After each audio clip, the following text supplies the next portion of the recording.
Okay, guys, we're gonna go ahead and get started with our feature presentation. First thing we want to do is thank our sponsors.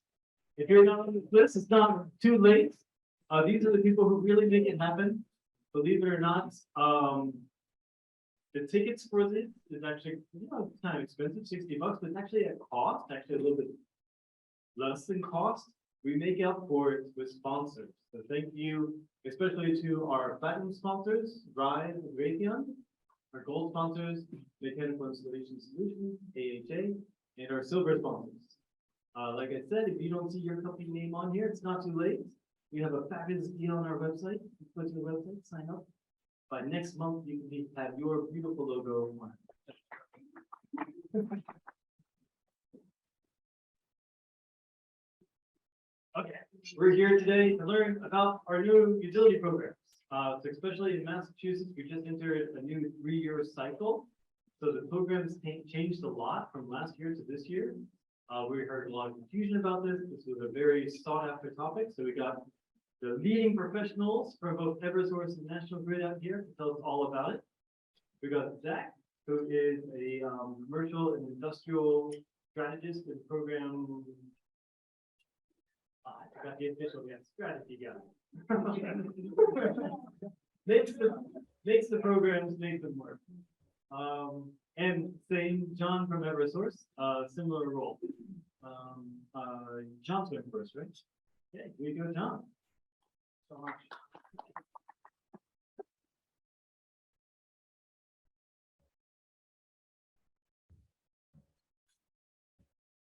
I turned it on, which I thought would be a good start. So my name's John Kibbee. I'm the manager of C&I implementation for Massachusetts and New Hampshire. And my team mostly is comprised of energy efficiency consultants. And those are the people that you interface with quite frequently. Beautiful. Thank you. And Zach and I are splitting the presentation. I'm going to do roughly the first half. Zach is going to take over, and looking forward to questions and interactive parts of the presentation. So, little agenda, a little bit of discussion about the background and regulatory overview, how we got here, what our instructions are. That's what they call back of the house. We're going to talk about the 2022 to 2024 plan, the contributions to that from traditional energy. Let's go up. If you want to watch a couple of other major components of the 2022 to 2021 plan. Has anybody read the full 274 pages, cover to cover? Right next to your copy of War and Peace, right? Yeah. It's a good document to do searches and references to, but it's not an easy read. There's a lot in there. And so we're going to try to transition from what is the new 3-year plan look like? And of course, most of the folks in this room will attend the rollout that we had in February, and you sort of know the basics, if you will. And we're going to transition, and Zach will run it from there, which is what's changing mid-year and what are the updates and new things that are happening as the year is progressing. So how do we get here? So first of all, I think people know this full and well. MassSave is a brand. It's really hard to find an office or an employee that actually exists that relates to MassSave, but it's a brand and it's formed by all of the PAs, and you see them listed there. And we work together. I've been doing this work for 12 years. And I feel like we are working more closely now than at any time during that period. And 5 of those 12 years, I disappeared and I went down to Connecticut. And it was easy in Connecticut. We had 2 PAs, us and Unitel, and it was just really easy to cooperate because you can get consensus on a lot of issues quickly. And it's harder to get everybody to get their minds to rally around and the disparate sort of connections that we have. But nevertheless, it doesn't seem like any of the PAs feel like, I don't want to work together. You know, there's not a lot of sort of, no, we don't want to talk about it. Everybody's just leaning into the situation that we have, and we're working together on things. And I'm just really, really pleased with the level of cooperation that we have. Not every issue is a cross PA issue. You don't necessarily coordinate on everything. There are uniquenesses with regard to the way we implement the program and the way that we touch our customers and work with you. But I would say the level of cooperation is better than it's ever been at this point. And we do get the message from the marketplace. You know, could you guys just coordinate on some of the major things, please? And we're trying very hard on that. Hopefully you'll see that. So, due to the work of the people in this room, you want to see magic? collectively, we have been ranked #1 in the country for energy efficiency 9 times in the last 10 years. We've reduced 3.7 billion tons of million metric tons of CO2, 12.2 megawatt hours, 257,000,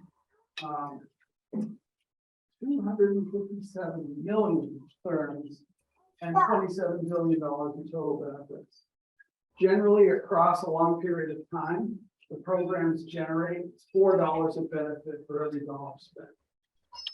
Which is astounding on an international basis. And the workforce itself is greater than 80,000. I've seen that number bounce around a little bit, 54,000, 59,000, and it's just growing. And for sure, it's growing. More people implementing things.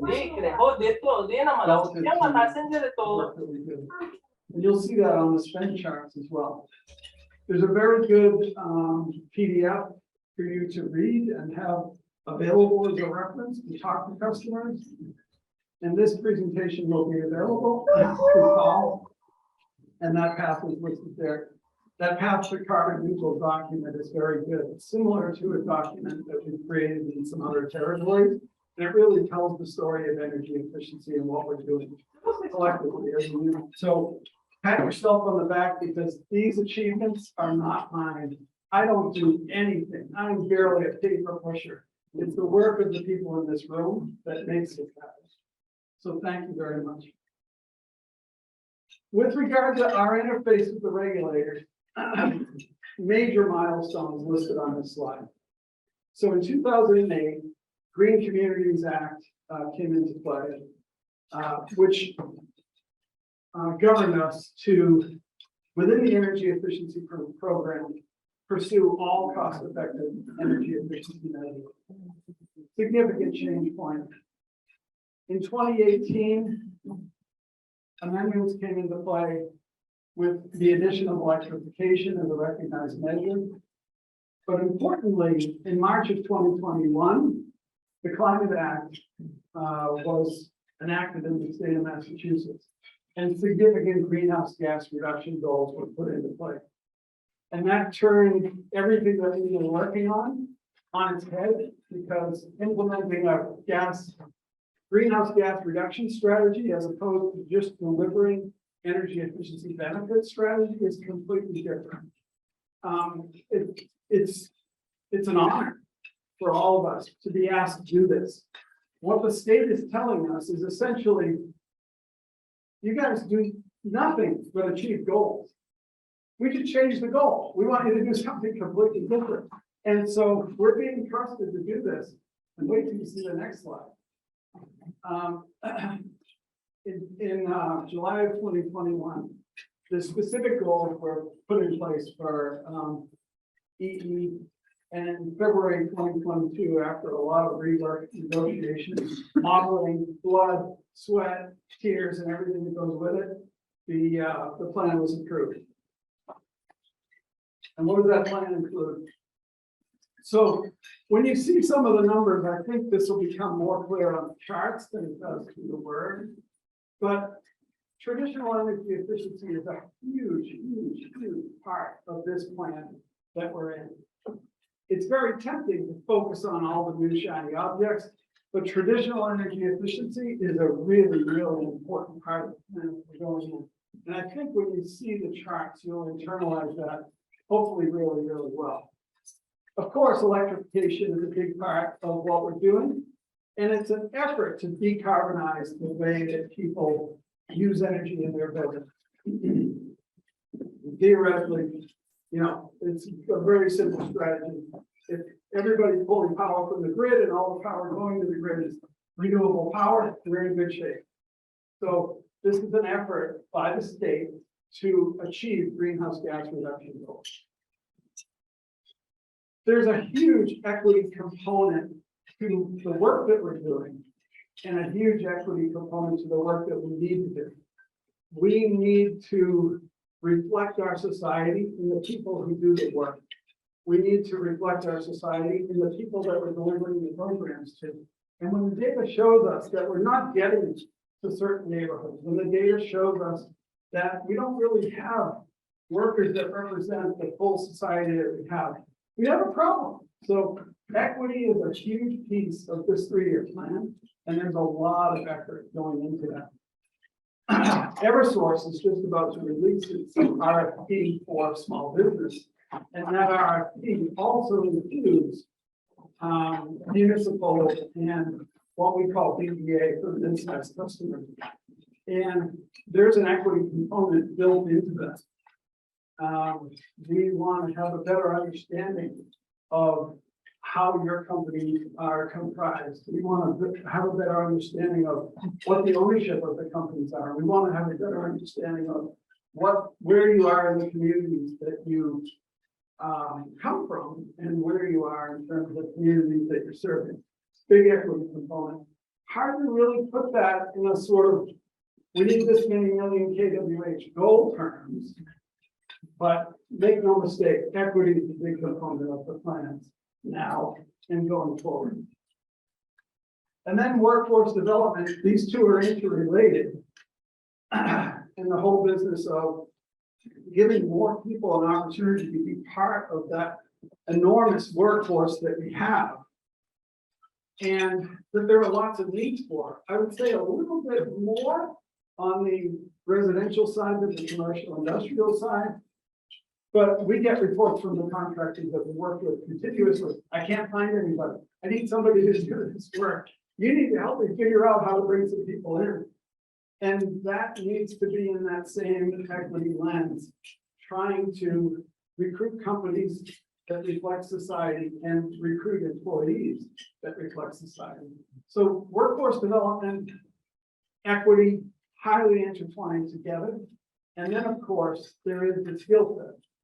So we're transitioning from installing 70% of our savings coming from lighting to a lot more coming from building management systems, a lot more from mechanical systems, a lot more from electrification implementation, a lot more from lighting control systems, a lot more from weatherization improvements.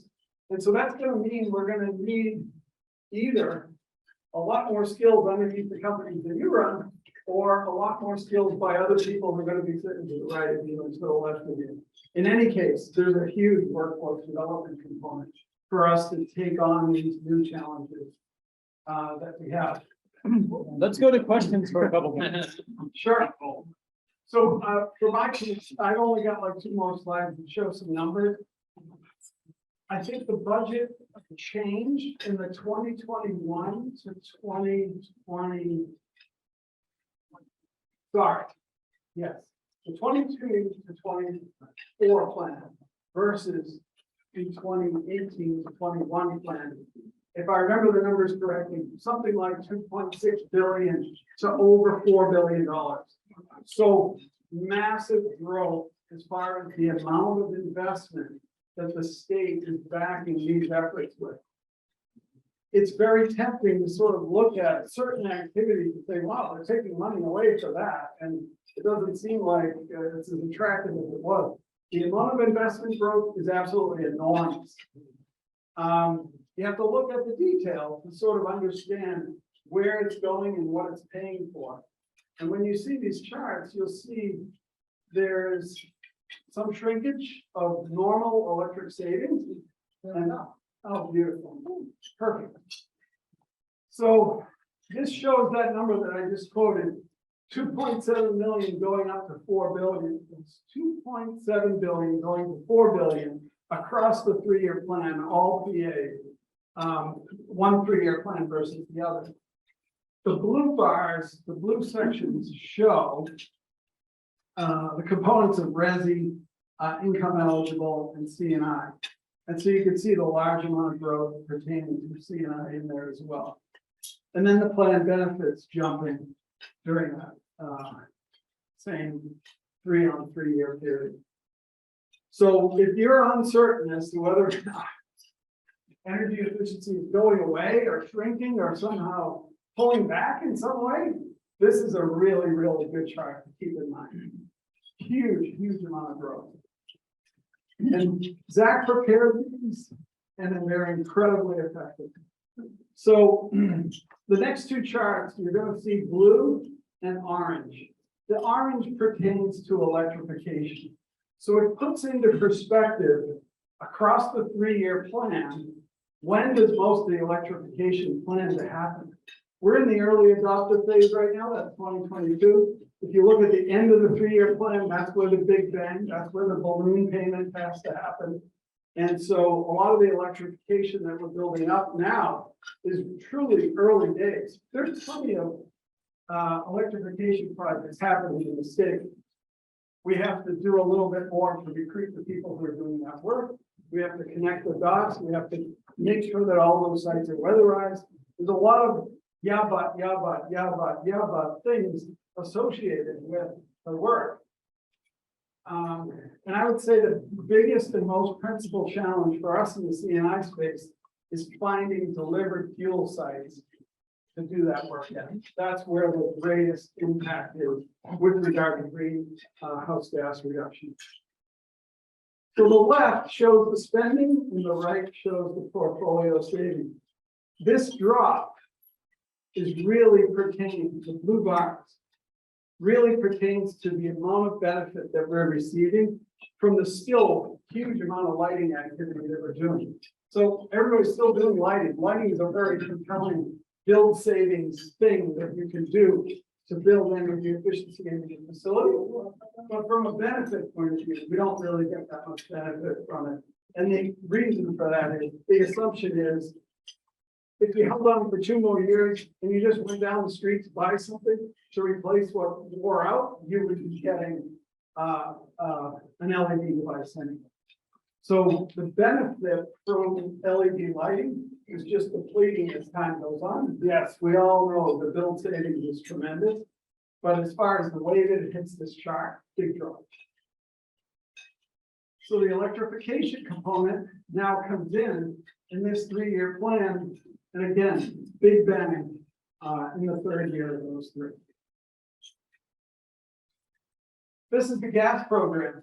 So gas is heavily involved and enmeshed in what's happening in energy efficiency. So first of all, the big spending is pertaining to electrification. I don't want to say any words associated with it. It's typically the gas PA that ends up being the company that pays for the electrification. This is just not that neat and simple, but there's a lot of spending relative to gas in the implementation of electrification. And there's a lot of traditional energy efficiency savings built into the plan that come from gas. When we do work on gas savings, it has tremendous impact on the state's greenhouse gas reduction goal. So you can see a continued prioritization and heightened prioritization of the work that we're doing inside the gas space.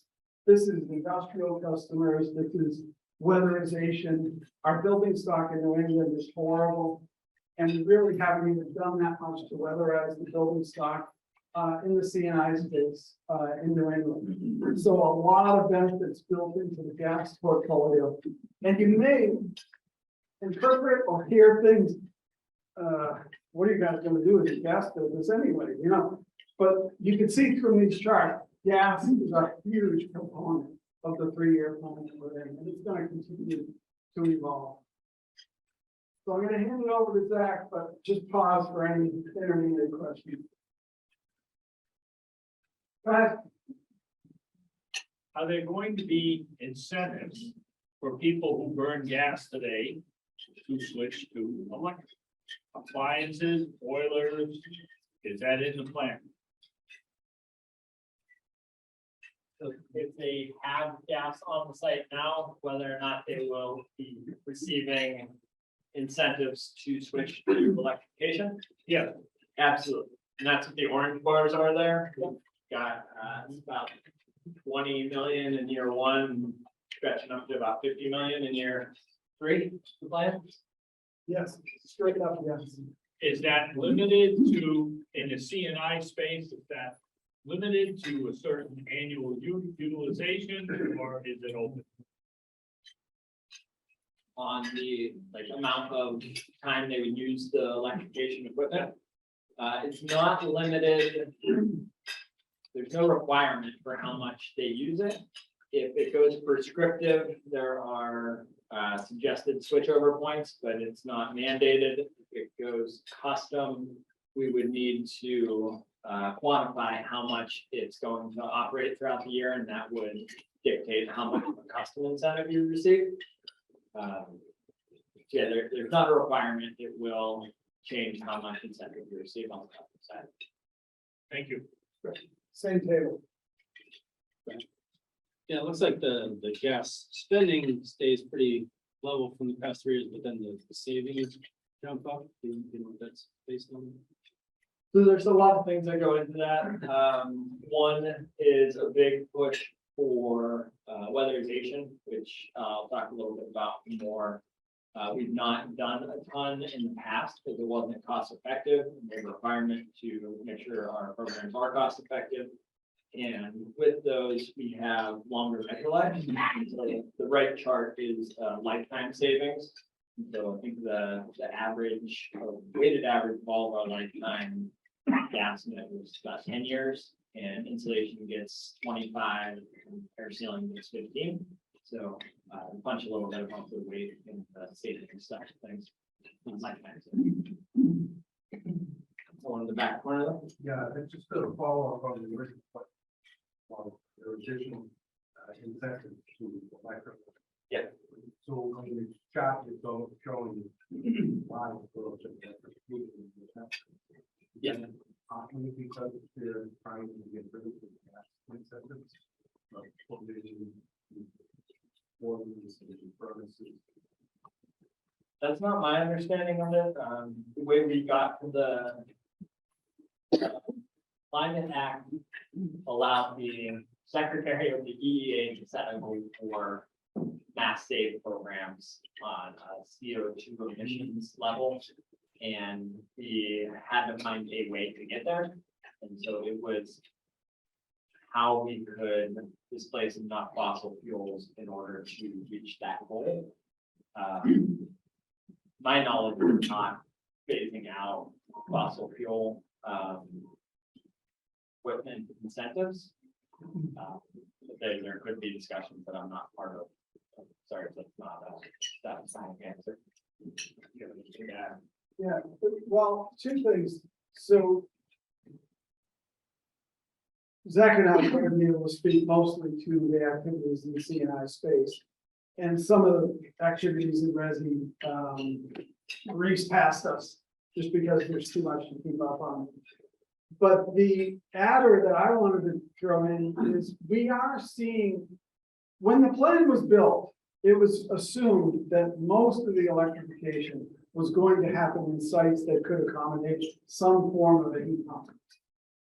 And there certainly is lots of activity within that space, no question. However, there's a lot of really creative projects that are being put in front of us that have to do with recovering heat from a chiller, using a heat pump chiller, and all sorts of things to displace fuel being used in space for thermal energy. And those creative projects, many, many times, are incredibly compelling projects. They were nothing when it came to building the plant, but they're very much something as far as our delivery of benefits. So I'm not certain at all the types of projects that you're thinking of or talking about, but custom electrification projects are happening every day. And of course, Zach's ears are burning. Encouraging people is going to mean that we're going to have more to look at. And but the fact of the matter is, it's happening, and we're incentivizing. They don't. Everything doesn't pencil out, but a lot of them do. Go ahead. So, you taking like one move gas out, or fossil fuels out, is the existing infrastructure able to handle this type of growth that's going to be coming forward? You see the solar that people want solar on their houses, they're being told at the time, because we can't handle it right now. We can't provide that, we can't handle what you do, we're gonna have to wait. You start throwing all this in, where are you gonna get all this electricity? Yeah. Power. Yeah. Your question is not only perfectly logical, but it's been asked in many, many, many of the rooms that everybody's working together on to try to implement all of this. So we have the luxury of just being focused with blinders on, trying to deliver the components that we're responsible for. But yes, the infrastructure component is absolutely huge. And the whole thing is load growth. And electric vehicles are going to add additional growth as far as demand on the grid. There's a lot of people who recognize this. And we're trying to figure out components of how to help customers. There's a lot to navigate in what you said. I don't have a nice neat answer, but it's not the first time that we've thought about it or talked about it. So go ahead. You say you want to get away from lighting, but lighting takes, you go with a new job, with a new job. You go electric bill, and you two-thirds of the electric bill off by going just on your light. Of course. Cleans up all the electricity that they used to use that they're not using it. Of course. Not walking away from it and saying we don't do that anymore. There's so many buildings in New England and across the country that haven't been done. Absolutely. The perfect way to test the road. Yes. Fund these other projects. You might not see the result if you want, but you're definitely trying to steady the load. Yep. Going forward.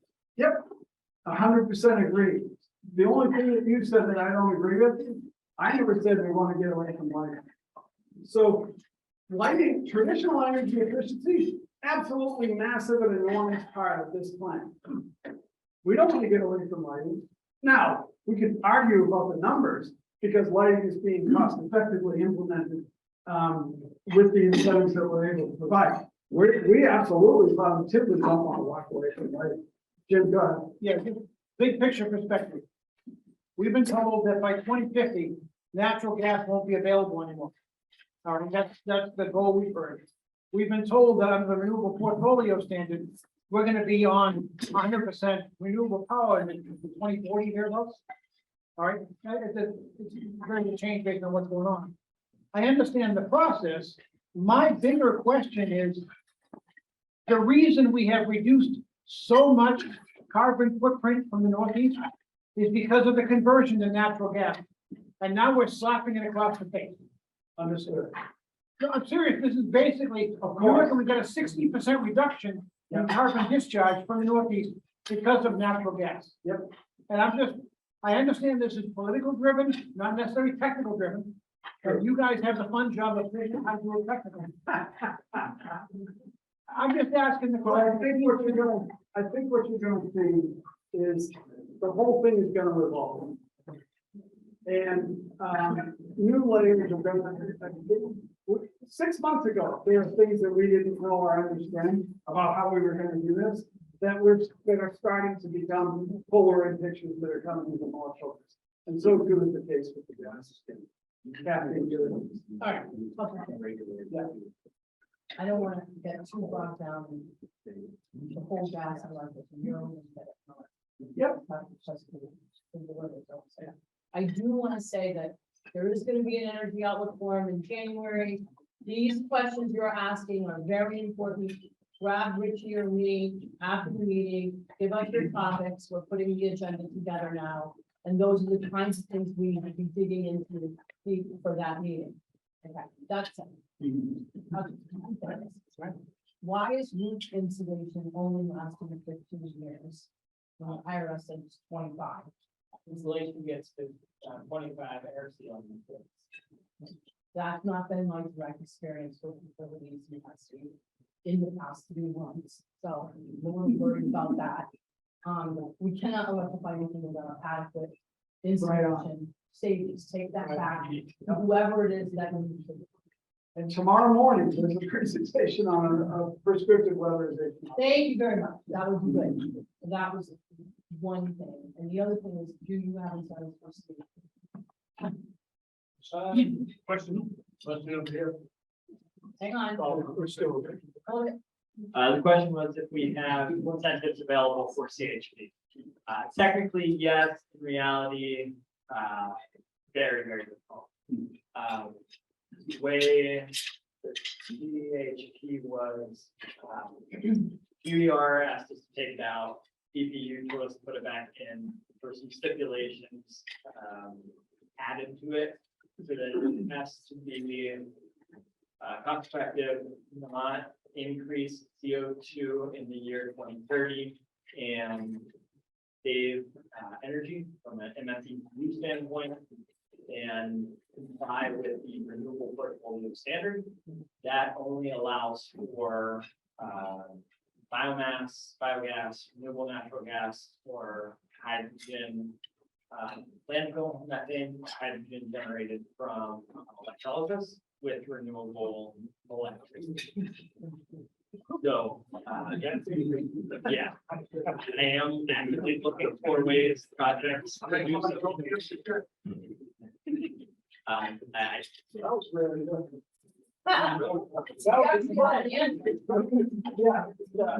Okay, we're gonna go one, and then we'll Just a quick question at this slide.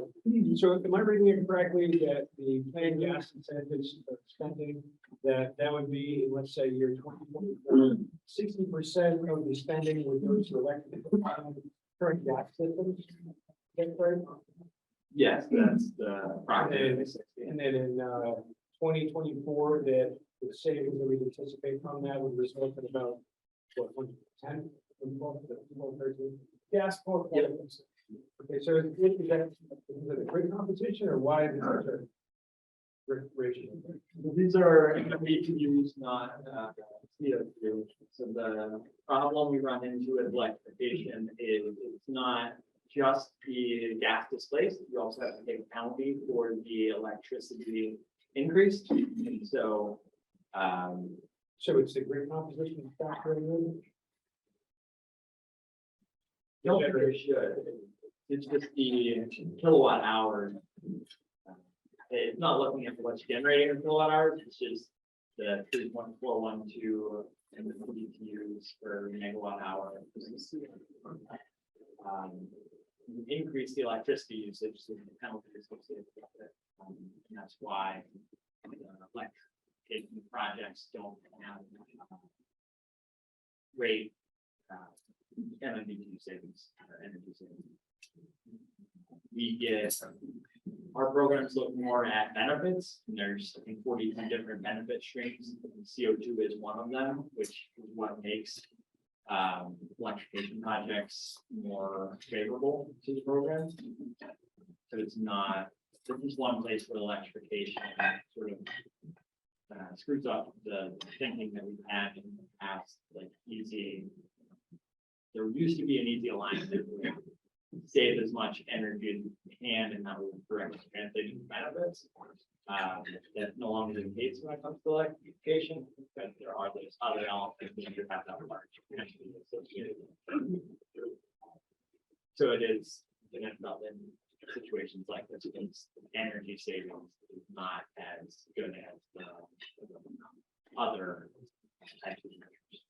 So what I recommend that we do is, we're halfway through. The questions are amazing, they're tremendous. We should do the one more question from this table, park it, let Zach finish, then do the questions. You guys aren't going. Go ahead. So first of all, on the residential side, I'm involved with the program and it's well designed. It works to get your load down and do a good prescriptive measure. My question is more, this is all end user, which is great. The benefits are coming back by way of the feed-in tariff from the customers, so it should go back. What's being done on the load side for ISO New England? Is some of the money that this is put together from the ratepayers, is it going to getting electricity proper and adequate for the electrification that we're undergoing for the end user? These are great questions. So everybody here is in the business. We owe you an answer to that. And we have the resources to do it, even though it's not the everyday work that Zach and I do. But I'm registering this loud and clear, and I've got 3 forums that I can build it into. And I intend on doing it. And just more directly to the question, we are funded through a specific line item on customers' bills that go directly to energy efficiency. That all goes to our programs. That does not go into the generation or the distribution system. I do believe there is another component on the bill that covers those things. But we have to be very careful that just the energy efficiency fee on the bill goes to the energy efficiency programs and doesn't support other aspects of the utilities. So there is somebody else looking into it, which is not through that same bill. All right, so we're gonna move forward and we'll get more questions at the end. John, how are we doing on time? You're good. It's 7:10 right now. Nice. So we've touched on a lot of this, just to reemphasize that we are still in the traditional energy efficiency business. A little bit of a shift away from lighting fixtures and lamps, still have a big focus on lighting controls or fixtures with controls. Shifting away from old style lighting, we'll put more focus on weatherization, HVAC system optimization, HVAC controls, and process improvements. We do want to look more at comprehensive projects, so not just looking at the lighting system, just the compressed air system. We would love to take a building or a portfolio of buildings and really squeeze out all the energy savings we can. And to that end, one of the approaches we are taking is a deep energy retrofit program. Actually, 2 separate deep energy retrofit programs, one for multifamily and one for commercial. I'll get into a little more detail later on the commercial side of it. To the question earlier, we are phasing out traditional CHP. Some hoops to jump through if you can do it for renewable CHP. And active demand response will remain an important piece in the portfolio. Overall, this is what we've built our reputation on. This is our bread and butter. We want to continue to do this, and we will continue to offer incentives for all of these things. So that needs to be said as many times as possible. This is still where we make most of our money and get most of our benefits from. With that said, electrification. So we've covered and shipped into a big focus on electrification on top of the these are our prescriptive rates. And so for air source heat pumps, we're offering 2,500 per ton. Variable refrigerant flow systems get 3,500 per ton, and ground source heat pumps get 4,500 per ton. They do have eligibility requirements. That's what you're seeing here on the right half of the screen. We did recently, at the beginning of this year, we upped all of these rates. Previous plan, the highest was between 250 and 1250. So even at the low end, we're doubling where the high end was in the last plan. And the prescriptive pathway, we used to have a 50-ton cap. We have bumped that up to 150 tons. We just wanted to streamline the process for many of the less complex projects. And so if we meet these requirements and are under 150 tons for the total project. It goes through this process. It's a simple form on our website, and that saves. You can find that on form. And these are talking some pretty big projects. Even at the 2,500 for an air source heat pump, if you had a project at 150 tons, it's $375,000. So there's a lot of money for that, those types of projects. So we're not just talking about going out and slapping in as many air source heat pumps as we can. The numbers are, the sheer scale of the numbers are incredible. And so it really needs to be a market transformation. We're trying to electrify just about every building in the state. And so we're taking a three-pronged approach. We've got three pillars here. We have customer awareness and acceptance. We need the customers to be willing, asking for these programs or for these products. We need the installer network to be there to install them when the customers want them. And we need manufacturers to be providing them, have them in stock, and be training the market around here for the new products that are available. So on the customer side, it is a big marketing push. We want to educate everybody. A lot of folks, they don't think about their HVAC systems until it's broken. When it's broken, they just replace it with the cheapest or exact replica of what they've had. So we just want this to be front of mind. And so we're going to see billboards, commercials on radio, on Pandora, Google paid search, Google advertising, pretty much anywhere there's an ad, you probably see some massive electrification ad. And that's really getting to having it in front of mind for our customers when they're ready to make a decision, if at least in the conversation. Might not be right for everybody, but we want the discussion to be had. We are coordinating, as John said, across all the program administrators so that we can stretch our marketing dollars as far as possible. And if we're successful, we will have changed people's perceptions of heat pumps and driven more customers to our websites and to our program. On the contractor enablement side, we are looking to have a high quality network of heat pump installers and heat pump and PRFs installers who can deliver on all of these goals that we have in place. And so a lot of that work is going to come down to training those folks and informing them of our programs so that a lot of customers will call their HVAC person and they ask them what they should get. And so if they're just selling natural gas products or fossil fuel products, then we need that to change. We need those folks to be aware of the benefits and the opportunities that heat pumps provide for them. And so, again, there we're trying to change the perception that some of those contractors have and really drive contractor participation. On the manufacturer and distributor side, we feel that the amount of money that we have dedicated to electrification has raised some eyebrows, gotten some attention from the electrification manufacturers. And so we wanted this thing as clear signal to the market so that they can start investing in training courses, increasing the certification courses that they have.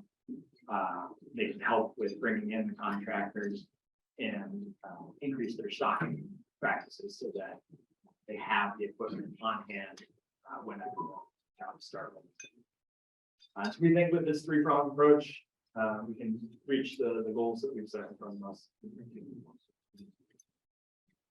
With that, I'm going to get into a few of the new offerings that we have. It's not all encompassing. It's just a couple of high profile ones or ones we think would be particularly interesting to the folks in this group. We do encourage you to go check out the 3-year plan. You don't see the entirety, but I'm pointing out it's a pretty dense document at 270 some pages. So we've brought up weatherization several times today. As I mentioned, cost effectiveness is one of the issues that we've had in the past. With this new plan, we had a new benefit stream, being social cost of carbon, and that has finally tipped the benefit cost ratio in favor of weatherization. And so, with that, now that we can support these and we want to support these types of projects, we've developed 2 new pathways for any sort of weatherization project, particularly insulation and air sealing. In the past, we've only had custom, a lot of projects didn't screen favorably, until we did get many people bringing those projects in. Now, with the better screenings, we've added prescriptive offering for programs for facilities under 8,000 square feet. The rollout of that, official rollout will be 2023. We're doing some small scale rollout starting later this month if everything goes according to plan. But the incentives are set at roughly 75% of a typical project. It'll vary depending on the project. We're trying to get it to be around 75%, so that it's very nice to the customers. On that, we would just need some simple information about what type of insulation or air sealing was done, a little bit of a before and after inspection, and some basics about the building, just to make it as simple as possible to participate. For buildings a little bit bigger than that, 8,000 to 100,000 square feet, we've developed a custom express tool that I believe all of the program administrators are using now. And that asks for a little more in-depth information as the projects get bigger, the incentives get bigger. We need to make sure that we're being responsible with the money entrusted to us. So there is a little bit more that goes into those, but we have agreed upon assumptions that can be used, and so that will cut down on some of the back and forth that times happen in the custom program between the engineering firm and the program administrators. And that tool has been approved by our evaluations team, so we feel comfortable using that. And that has helped streamline some of the projects that we're trying to do. And lastly, the custom weatherization pathway is still available for anything that falls outside of the types of weatherization available for the custom express or prescriptive, or for buildings greater than 100,000 square feet. We also think that using this across all the PAs provides some consistency. So if you've done a project for Eversource in July, you know that the project you're doing in October for National Grid is going to have the same requirements and incentive levels, except for the custom is still PA specific. But the new ones we added were to try and provide some consistency for the market for all of the participants. Oh, I'm sorry, the other thing is just they're much higher incentives on the prescriptive side, so increase incentive to make sure effective. All right, on the deep energy retrofit, this was supposed to be rolled out in July, but last minute, the DOR has asked for a few changes. So we are still in negotiations with them. But what I'm presenting on this in the next slide has been agreed upon. We're still fine tuning some of the details. But the way it'll work is customer engagements with any program administrators saying they want to embark on a deep energy retrofit. At that point, they will be striving to hit 40% reduction in greenhouse gas emissions. That one actually might be changed to energy. We're still in discussions on that, but 40% is what they'll have to hit. And that'll be based on existing conditions. So you won't have to worry about some of our internal math that factors in baselines and lifetimes. You can just get the customers' bills down 40%. That's what we're looking for there. It will have a requirement that buildings do electrification and weatherization. And once they've engaged with us, there's a 3-year period for them to hit that 40% threshold. And we see this as a layer on top of our existing programs. So if you're going to do this by weatherization, electrification, lighting and HVAC controls. You'll still have those incentives that are available to anybody, whether they're in the energy retrofit offering or not. But then once you hit that 40%, you get an additional bonus for doing so. Right now, we're looking at about $1 per square foot. So not massive, but it could be enticing to a lot of customers. And that will, the big thing here is additional technical assistance. So some engineering studies that will be part of these studies. The process for this would be, once the customer has engaged us, we would work with them to select an engineering firm who would do really these 3 studies, each one having an op-ramp. So we'd have the engineering firm go out, do a general scoping study.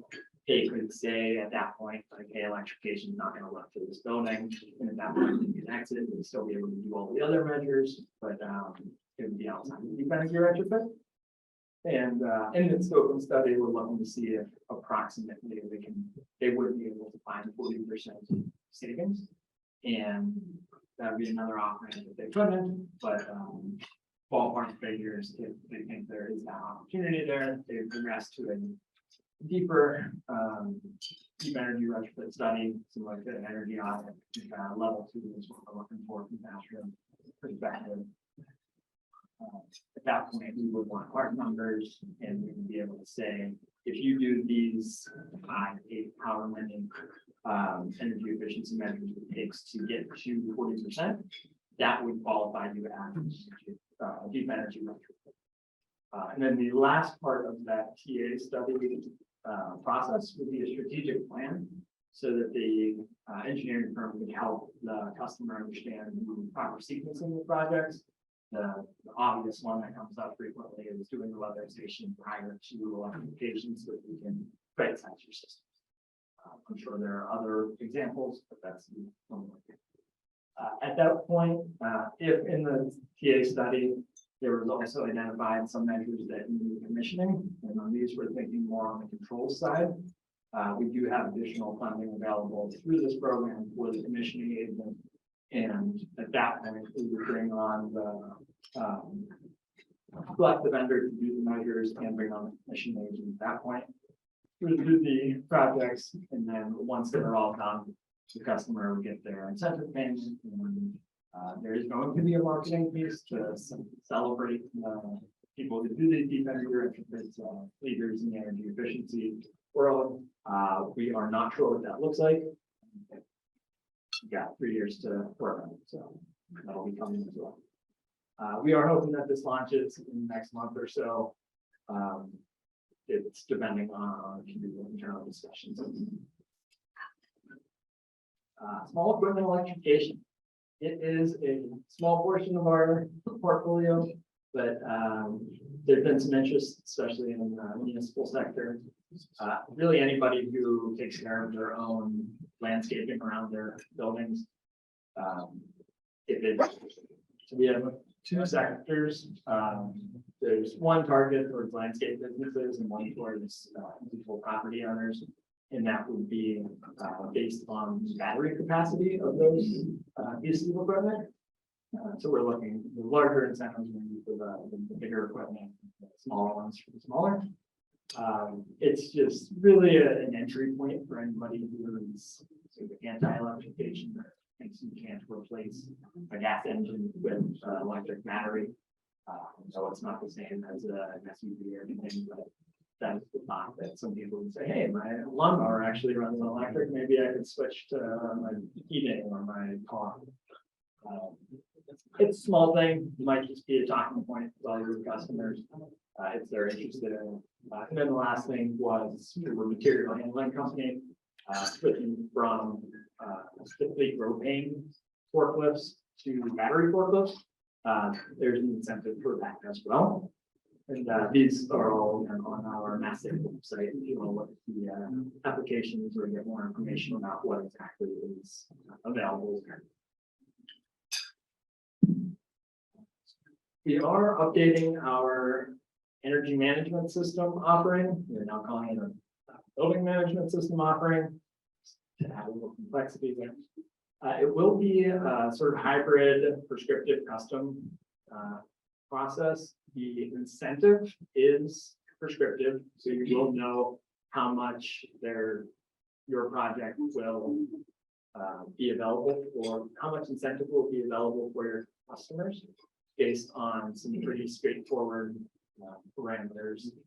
The type of project, whether it's an add-on or a whole system replacement or a completely new system, the number of sequences added and the size of the facility. However, on the programmatic reporting side, we are going to be putting it in custom savings applications. You all won't have to worry about that too much. It's really an internal thing, but it will require that we get certain more basic inputs, like the building occupancy schedule, the HVAC system being included in the project and square footage of it. The more contentious piece of this is going to be the verification and commissioning, and this is what's holding up the launch of this at the moment.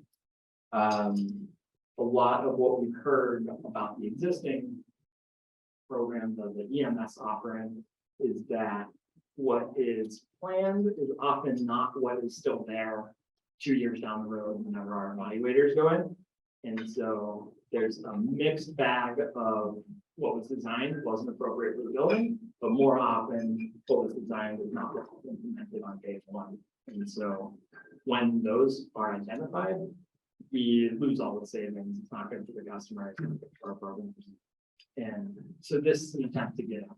And we will, depending on type of sequences being added, require some trends or even some functional testing. We understand that's going to add some hurdles, but we're hoping that by offering very clearly articulated set of requirements for each type of sequence, we can avoid at least some of the confusion around. But that would be towards coming in 2023. We're still not final details. But, we have heard it's not unclear that there's some displeasure with the existing one. Get an offer that is responsive to the market. So on the equity side, we have launched a community first partnership, and this spans all of the sectors. So it's CNI, residential, and income eligible.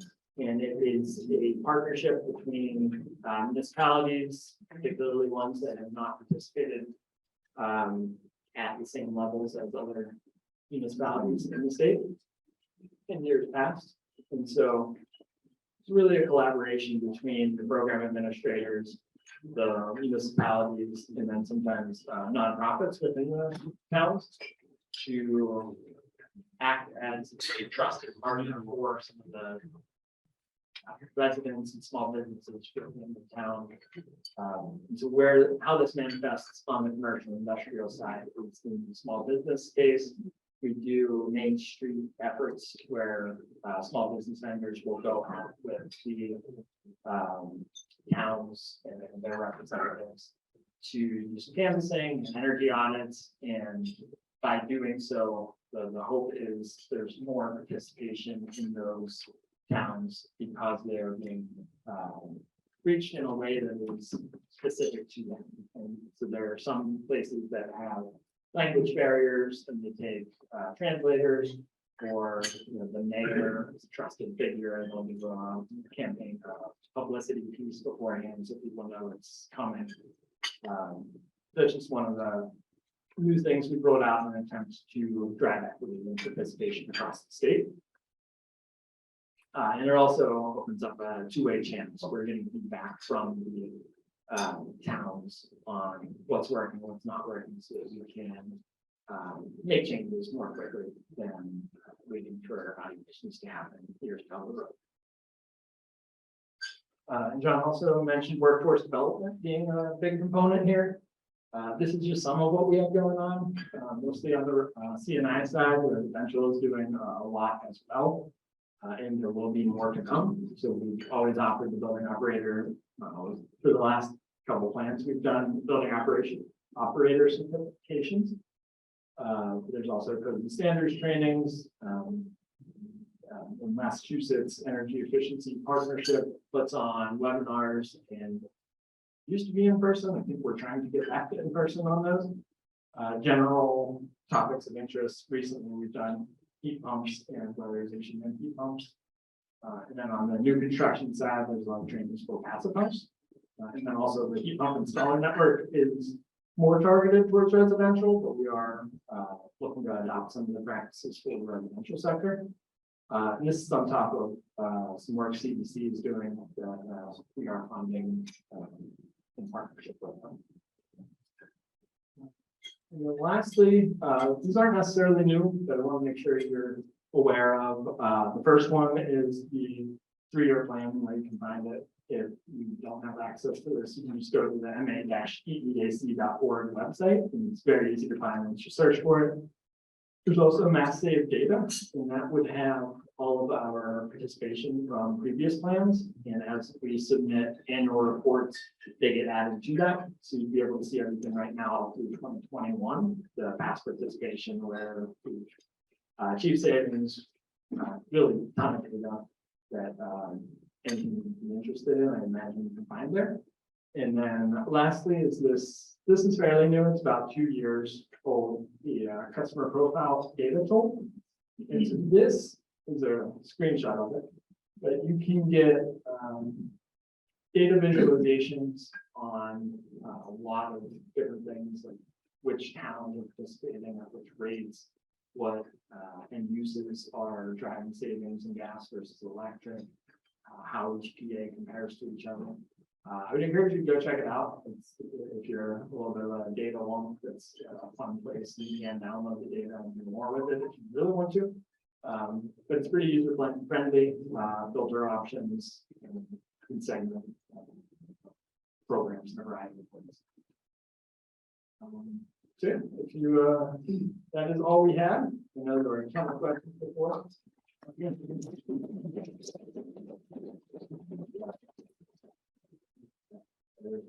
Yeah, we talked about electrification and weatherization.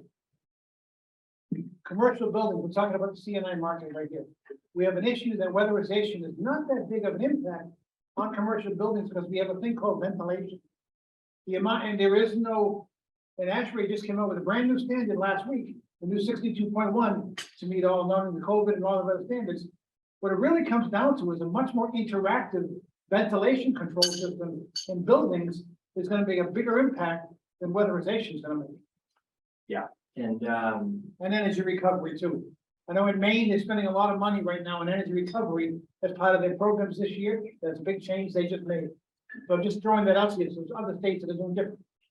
yeah, so we do have ventilation offerings. The DPU, whenever we got their approval for the order, added on a stipulation that the heat pump only counts towards our electrification goal if it was in a building that's been weatherized. And so, yeah, 3 months into the plan, they added stipulation. So we've been scrambling to make sure that we meet that. But one of the things we put in with that in mind is weatherization or ventilation, right sizing of the ventilation system. And so we are sort of lumping in ventilation with that weatherization. Because like I said, that is the main driver of large buildings. For small businesses that have been used to be a residential converted to commercial, that is applicable for, but buildings like this, we're going to look at ventilation systems. Two quick things.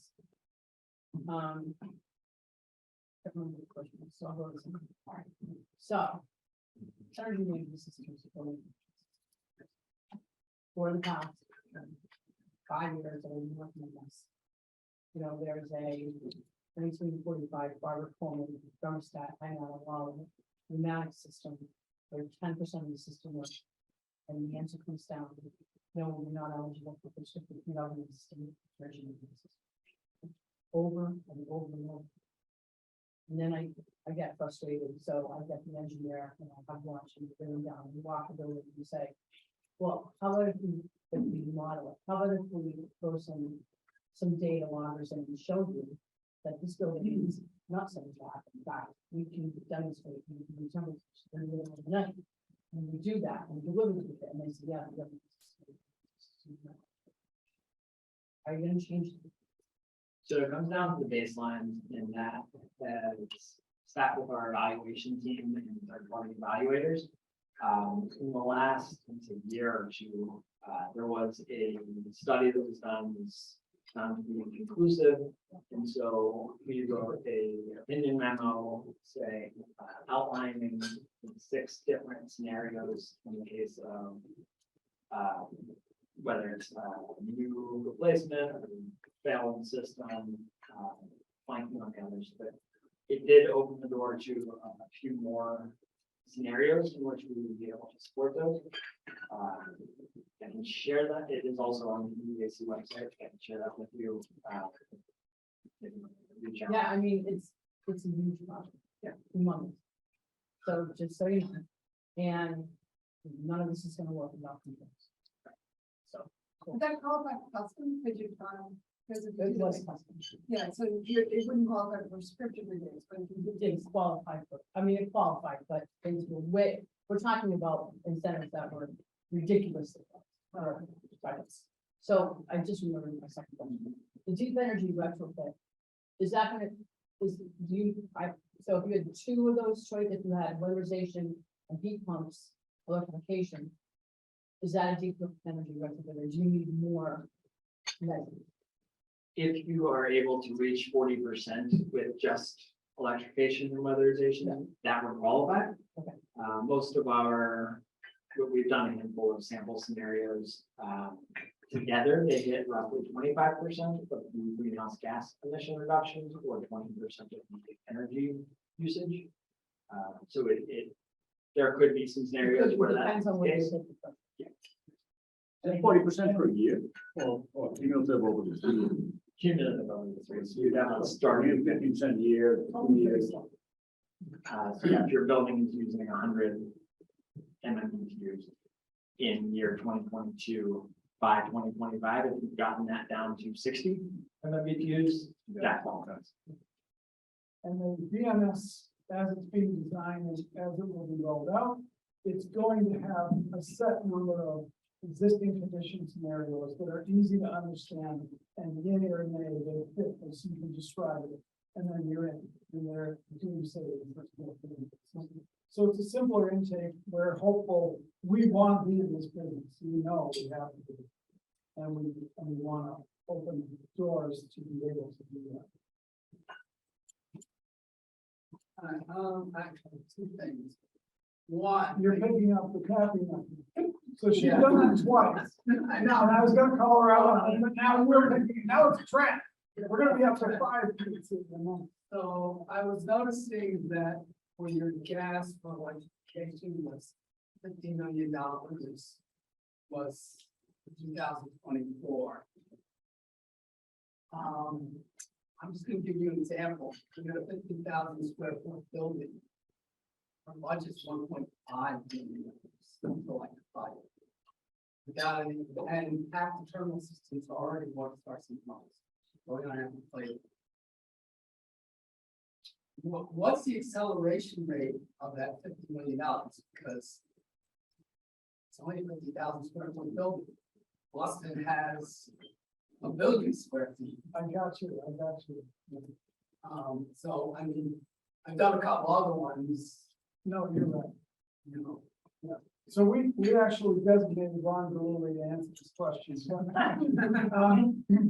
No, truthfully, Zach, you catch me when I fall. The map, if you take apart the 274-page plan, and you look at the greenhouse gas reduction goal, and you look at the amounts that have to be achieved, there is not enough built into this plan on that track to hit the numbers. It's not enough. We have told the departments this. It's crystal clear that there's not enough. But as a team, as an industry, we have to stop. We have to dive in. And we can describe what the world is much better, having been in the business of doing it, than we can saying theoretically, this is never gonna work because you haven't applied enough money. Because we haven't done anything yet. We've only visualized. it. So in my opinion, the space that we're in right now in this 3-year plan, we're hopeful to need midterm modifications because we're spending money too quickly. We actually foresee that as a very real possibility if the pace of work goes as it should. We're in the beginning. We've just got to dive in the pool and see what happens. I'll also add that as part of the finalization of the plan, the Department of Energy Resources acknowledging that did say that they would search for additional funding. So ARPA is one that gets brought up frequently. And I think some of the IRA money will be available for these. So we are looking for more. Haven't finalized that piece of it yet, but yeah, it's a good point. It's not enough. It's a lot. And I mean, your prescription rebates, just, I mean, I can't give you projects because I can't get the customer to go over the edge and do it because the capital piece is too big on the other side of it. My other question has to do with, you talked about a BMS, the weather is. So you're getting away from the code minimum baselines that programs have been working on for the last 6 years probably. And reestablishing the baselines are more what's existing in the buildings. Is that what I'm understanding you were saying there? specifically on the DMS. Well, BMS, also the weatherization, insulation, that type of stuff. Cause like before, if I wanted to do roof insulation, I only got credit for what's above R30. Once there's no saving, I mean, incrementally, there's almost no savings percentage wise, which you don't pay for the first R30. You know, one over R, it's the value of my total career. So, are there significant changes in the evaluation process so that we can actually sell these projects? Because once that changes, well, doesn't change. So I don't know exactly. We are claiming more savings than we had in the past. I think where that sits on the weatherization side is if it's not required by the customer to do it. So if they're doing a major renovation to their building and part of that requires them to bring it up to code, then code becomes the baseline. But if they are doing it simply to do it, we are using the existing conditions as the case. And claiming savings, the delta between what is there and what they're not. What is. I would check that with your program administrator beforehand. So we'll go to the evaluation team and they'll have some thick documents to stream through and get an official answer. But I think that's where that sits. And then on the EMS side, it is in certain scenarios and that counter memo, which was published July 2020, I think, would have the actual answers for when we can do it. And so I think with the prescriptive side, we're looking at sequences. So if we don't have a nighttime setback sequence and we add one, we're taking signals from that. But again, I have to direct you to the PA and we'll have your evaluators. You're gonna put the stuff in the TRC documents so we can find it. Sorry, what was that? You're gonna put all this information in the TRC document, which is supposed to be our Bible. Yes, with the new BMS rollout, there will be adjustments to that. Weatherization, we need to add some entries. I don't think we even have it for the CNI side. So the 25 and 15 years, I was quoting, was based on commercial multifamily. But we expect those values to hold for CNI as well. Couple questions.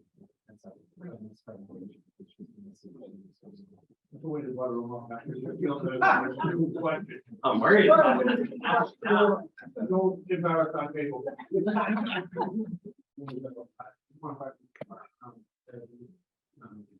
Is there an idea that upstairs, for example, what that's possible? So no for an anaerobic digester by itself. I believe it uses energy to get to a certain heat. And so the math, the way we have to do math on that, it doesn't save MMBTUs. I've been told that it's seen as like the gas equivalent of solar, which we can't work with. However, if you pair it with a CHP, I think it technically meets the requirements of the PPU and all of those boxes you have to check. Yeah, on its own, no, but maybe with CHP. We sell the gas so that, you know, it'll grid, make a fortune, and do the opposite, so that's the answer, right?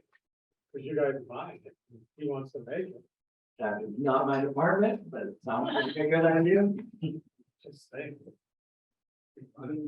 They talk about battery charging forklifts, not talk about fuel cell. It hasn't come up yet, doesn't mean we can't.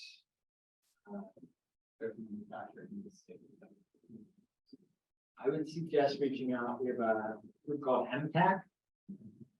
They would be the first folks to reach out to. Do you know contact for that? You can use me and I'll forward on. It's also on the Mass Save's website. Just to Mass Save MTAC, MTAC into Google. There's already a form to fill out to get into the MTAC radar. Thank you.